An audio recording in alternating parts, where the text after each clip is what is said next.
Welcome to the Tech Egg. Don't get scrambled. Enjoy the video.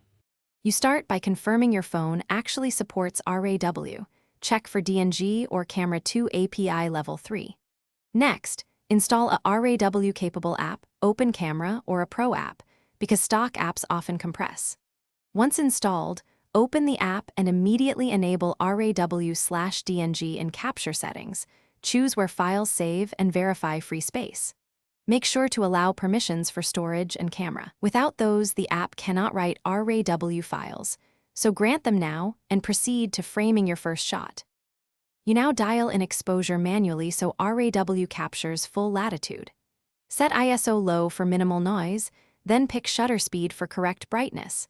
Adjust white balance for accurate color since RAW stores the sensor data. Use spot metering and lock focus on your subject. If dynamic range is tough, bracket by plus or -1 or plus or -2 EV for more options. Enable histogram and RAW preview to confirm highlights are intact.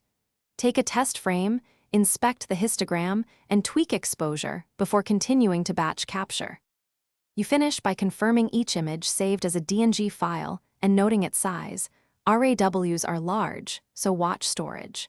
Transfer files to your computer using USB MTP or a high-speed Wi-Fi transfer app for editing. Make sure you keep originals and avoid in-app JPG overwrites. If RAWs aren't appearing, check the app's permissions, verify Camera 2 API support, and confirm the save path. Reinstall or try another RAW app if needed. Often the issue is settings or incompatible device support. Thanks for watching. Consider subscribing if I helped unscramble your problems.